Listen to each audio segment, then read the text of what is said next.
आजकल एक बात बहुत सुनने को मिल रही है, बच्चों को धर्म से दूर रखो, मंत्र मत सिखाओ, मंदिर मत ले जाओ, बस अच्छे कर्म सिखाओ। सुनने में यह बात बहुत प्रैक्टिकल लगती है, लेकिन इसमें एक बड़ी भूल है। क्योंकि अच्छे कर्म और सच्चा धर्म एक दूसरे के विरोधी नहीं है। लोग कहते हैं धार्मिक लोग भी झूठ बोलते हैं, मंदिर जाने वाले भी गलत काम करते हैं, तो धर्म किस काम का? लेकिन जरा सोचिए, कोई बच्चा स्कूल जाकर भी अच्छा विद्यार्थी ना बने तो क्या हम एजुकेशन को गलत कहेंगे? नहीं, हम कहेंगे उसने शिक्षा को ठीक से ग्रहण नहीं किया। इसी तरह अगर कोई व्यक्ति धर्म का नाम लेकर भी झूठ,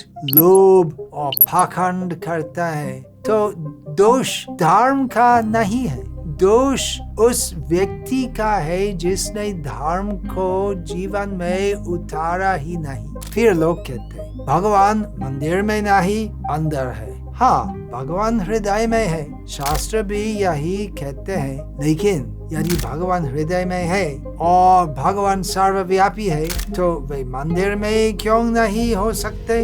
मंदिर भगवान को बंद करने की जगह नहीं है। मंदिर वह वातावरण प्रदान करते हैं जहाँ बच्चा भगवान को स्मरण करना सीखता है, जहाँ वह नम्रता सीखता है, सेवा सीखता है, प्रसाद, कीर्तन और सत्संग से अपनी चेतना को शुद्ध करना सीखता है। लोग यह भी कहते हैं प्रकृति ही ईश्वर है, प्रकृति का सम्मान होना चाहिए, पेड़, जल, धरती, गाय, इन सब की रक्षा होनी चाहिए। लेकिन शास्त्र कहते हैं प्रकृति भगवान की शक्ति है, भगवान स्वयं नहीं। जैसे सूर्य की किरण सूर्य से आती है, लेकिन किरण और सूर्य एक ही बात नहीं है। इसी तरह प्रकृति पूजनीय है क्योंकि वह भगवान की शक्ति है, लेकिन शक्ति के पीछे शक्तिमान भी है।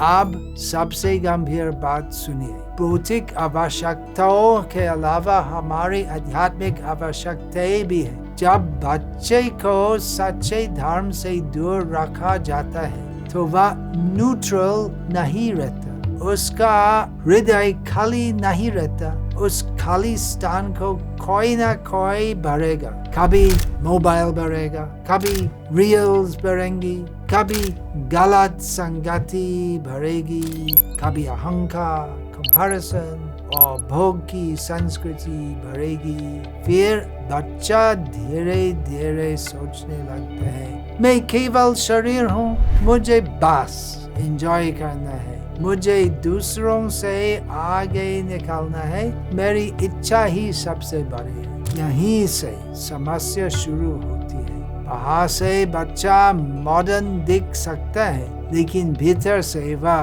बेचैन, अकेला, असंयमी और दिशाहीन हो सकता है। इसलिए बच्चे को अंधविश्वास से दूर रखिए, पाखंड से दूर रखिए, संकीर्णता और नफरत से दूर रखिए, लेकिन सच्चे धर्म से दूर मत रखिए, क्योंकि सच्चा धर्म बच्चे को डरपोक नहीं बनाता। सच्चा धर्म बच्चे को सिखाता है मैं केवल शरीर नहीं हूँ, मैं आत्मा हूँ। मेरा जीवन केवल खाने, कमाने और दिखाने के लिए नहीं, मेरा जीवन भगवान कृष्ण की सेवा के लिए है।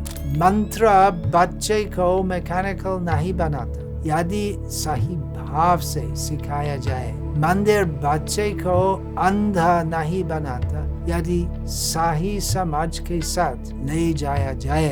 भगवद गीता बच्चे को दाबू नहीं बनाती, गीता बच्चे को बनाती है विचारवान, संयमी, सत्यवादी, दयालु और जिम्मेदार। यही असली शिक्षा है। बाकी शिक्षा जीवन चलाना सिखाती है, लेकिन धर्म जीवन का उद्देश्य सिखाता है। इसलिए अपने बच्चे को केवल करियर मत दीजिए, उससे कैरेक्टर दीजिए, संस्कार दीजिए, भगवद गीता का ज्ञान दीजिए, श्री कृष्ण का नाम दीजिए। क्योंकि जिस बच्चे के हृदय में श्री कृष्ण का स्मरण जागता है, वह दुनिया में रहते हुए भी दुनिया का गुलाम नहीं बनता। हरे कृष्ण।